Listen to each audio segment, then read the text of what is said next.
اعوذ باللہ من الشیطان الرجیم بسم اللہ الرحمن الرحیم الف لام را تلک آیات الکتاب المبین۔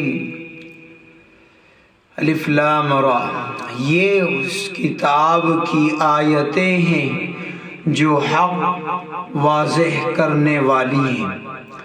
اِنَّا أَنزَلْنَاهُ قُرْآنًا عَرَبِيًّا لَعَلَّكُمْ تَعْقِلُونَ، ہم نے اس کو ایسا قرآن بنا کر اتارا ہے جو عربی زبان میں ہے تاکہ تم سمجھ سکو۔ نحن نقص عليك أحسن القصص بما أوحينا إليك هذا القرآن وإن كنت من قبله لمن الغافلين۔ اے پیغمبر، ہم نے تم پر یہ قرآن جو وحی کے ذریعے بھیجا ہے، اس کے ذریعے ہم تمہیں ایک بہترین واقعہ سناتے ہیں جبکہ تم اس سے پہلے اس واقعے سے بالکل بے خبر تھے۔ سورہ واقعہ کا پس منظر، اس کا شان نزول کل کی مجلس میں آپ نے سنا۔ اس صورت میں بیان ہونے والا یہ واقعہ حضور صلی اللہ علیہ وسلم کی نبوت کا ایک بڑا ثبوت ہے۔ اور کیسا ثبوت؟ مخالفین کا منہ مانگا ثبوت، خود ان کے تجویز کردہ سوال کا جواب ہے۔ اس وجہ سے اس سورت کا آغاز قرآن کریم کے کتاب الہی ہونے کے تذکرے سے کیا گیا ہے۔ سورت کے شروع ہی میں یہ بات واضح کر دی ہے کہ نبی کریم صلی اللہ علیہ وسلم سنی سنائی باتیں بیان نہیں کرتے بلکہ آپ کو وحی کے ذریعے علم حاصل ہوتا ہے۔ چنانچہ سورت کی شروعات حروف مقطعات الف لام را سے اللہ تعالیٰ نے شروع کی، اور ان حروف کی حقیقی مراد اللہ کے علاوہ کوئی نہیں جانتا۔ بہرحال یہ اس کتاب کی آیتیں ہیں جو اپنی بات صاف صاف بیان کرتی ہے۔ یہ قرآن پاک کی آیتیں ہیں اور قرآن پاک اپنی بات کھول کر بیان کرتا ہے۔ اس کے بیان میں کوئی گنجلک نہیں ہوتی، ہر بات صاف سمجھاتا ہے۔ قرآن پاک کا پڑھنا اللہ پاک کو اتنا محبوب ہے کہ کوئی عمل اللہ کے نزدیک اتنا پسندیدہ نہیں۔ خود حضور پاک صلی اللہ علیہ وسلم نے بتلایا ہے کہ اللہ پاک ارشاد فرماتے ہیں، جس شخص کو قرآن پاک کی مشغولی ذکر کرنے دعائیں مانگنے سے روک دے، میں اس کو سب دعائیں مانگنے والوں سے زیادہ عطا کرتا ہوں۔ اور اللہ پاک کے کلام کو سب کلاموں پر ایسی فضیلت حاصل ہے جیسی خود حق تعالی شانہ کو تمام مخلوقات پر۔ اللہ کی فضیلت کا مخلوقات سے کیا موازنہ کیا جا سکتا ہے؟ کہاں خالق کائنات اور کہاں مخلوقات؟ بس اللہ پاک کے کلام کا بھی انسانوں کے کلام سے کوئی اور کسی طریقے کا موازنہ نہیں ہو سکتا۔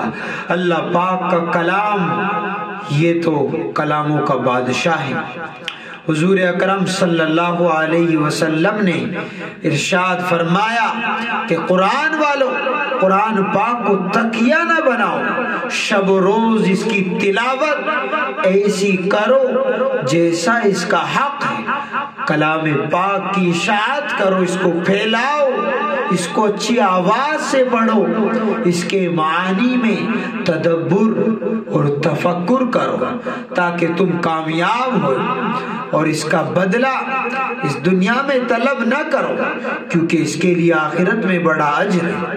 بہرحال قرآن پاک کا پڑھنا، اشاعت کرنا، اس کے معانی میں غور کرنا بڑی نیکی ہے۔ قرآن پاک کو تکیہ بنانا بڑی محرومی ہے کہ آدمی اس کو اٹھائے نا، اور یہ بات بھی آپ کو خوب اچھے سے یاد رہنی چاہیے کہ قیامت کے دن نبی اکرم صلی اللہ علیہ وسلم بارگاہ خداوندی میں اپنی امت کی صرف ایک شکایت کریں گے۔ جانتے ہو وہ کیا شکایت کریں گے؟ وہ شکایت یہ کریں گے، اے میرے پروردگار، میری قوم نے اس قرآن کو بالکل نظر انداز کر رکھا تھا۔ اس کو ہم انگلش میں بولتے ہیں نا اگنور۔ تو دنیا بھر کی کتابیں تو یہ پڑھتی تھی، لیکن نہیں پڑھتی تھی تو قرآن نہیں پڑھتی تھی۔ اللہ پاک ہم سب کو وہ دن نہ دکھائے کہ حضور ہماری اللہ پاک سے شکایت کرے۔ اللہ تعالیٰ نے یہ قرآن عربی زبان میں اتارا ہے کہ قرآن پاک کے پہلے مخاطب اس کو اچھی طرح سمجھ سکے۔ وہ عربی تھی کیونکہ ان کی زبان عربی تھی۔ اس کا مطلب یہ نہیں کہ قرآن پاک صرف عربوں کے لیے اترا ہے، بلکہ اس کا مطلب یہ ہے کہ عربوں سے کہا جا رہا ہے کہ یہ تمہیں ایرانی اور کسی اور دوسری زبان اور دوسری لینگویج میں نہیں سنایا جا رہا، بلکہ یہ تمہیں اپنی مادری زبان میں تم سے خطاب کیا جا رہا ہے تاکہ تم اس کو اچھی طرح سمجھ سکو۔ اب تمہارے لیے یہ عذر کرنے کا کوئی موقع نہیں ہے کہ قرآن پاک کی باتیں ہماری سمجھ میں نہیں آتی۔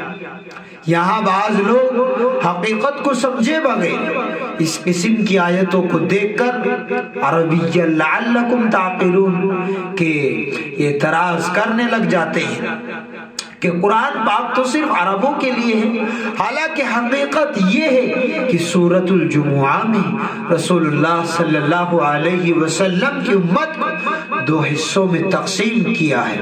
ایک حصہ وہ ہے جس کی طرف حضور کونین نبی رحمت صلی اللہ علیہ وسلم براہ راست مبعوث فرمائے گئے اور جس کی اصلاح کی ذمہ داری آپ پر رکھی گئی، یہ عرب کے لوگ ہیں۔ اور دوسرا حصہ وہ ہے جس کی طرف آپ کی بعثت امت کے پہلے گروہ کے واسطے سے ہوئی ہے، اور یہ عربوں کے علاوہ ساری دنیا کے انسان ہیں۔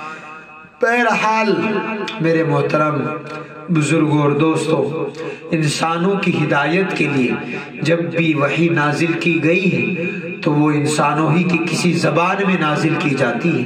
اب حضور کی امت کے دو حصوں میں سے کسی ایک کا انتخاب ضروری ہوگا، اور ظاہر ہے کہ وہ پہلا ہی حصہ ہو سکتا ہے۔ اس وجہ سے قرآن پاک عربی زبان میں نازل کیا گیا کہ یہی اولین اس کے مخاطب ہے۔ نبی جس نبی کو بھیجا جا رہا ہے وہ عربی ہے، اور اس کے ماننے والے جس خطے میں اور جس جگہ پر نبی کو بھیجا گیا، تو جب ان کی لینگویج ان کی زبان عربی ہے تو عربی میں ہی ان کو سمجھایا گیا۔ بہرحال قرآن پاک کی کوشش یہ ہے کہ وہ عربوں کو اپنی تعلیم سے پوری طرح متاثر کرے جن کی زبان میں یہ نازل ہوا ہے، تاکہ وہ دوسری قوموں تک قرآن کریم کی تعلیم کو پہنچنے کا ذریعہ بنے۔ ہم آپ سے آپ کی طرف یہ قرآن وحی کرنے کی تقریب سے بہترین قصہ بیان کرتے ہیں، گو کہ آپ اس سے پہلے بالکل اس واقعے سے بے خبر تھے کہ ہم آپ کو ایک بہترین واقعہ سناتے ہیں جو عبرتوں حکمتوں کا خزانہ ہے۔ یہ نہایت اہم قصہ ہے جس کا پیرایہ بیان دلچسپ، واضح، سلیس، بڑی حد تک تاریخی ہے۔ آپ قرآن پاک کے بیان سے پہلے اس قصے سے بالکل بے خبر تھے، کیونکہ اس کا تذکرہ عربوں کی روایات میں نہیں، اور واقعے کا یہ بیان نزول قرآن کی تقریب سے ہوا ہے کہ فی الوقت قرآن پاک نازل ہو رہا ہے اور لوگوں نے یہ قصہ پوچھا ہے، اس لیے اگرچہ دعوت و تبلیغ کے مقصد سے اس قصے کا نازل کرنا کچھ ضروری نہیں تھا، مگر اتمام حجت کی خاطر ہم یہ قصہ بیان کرتے ہیں کہ لوگوں نے آپ سے اس بارے میں سوال کیا تو اب ہم آپ کو وحی کے ذریعے بتلائے دیتے ہیں۔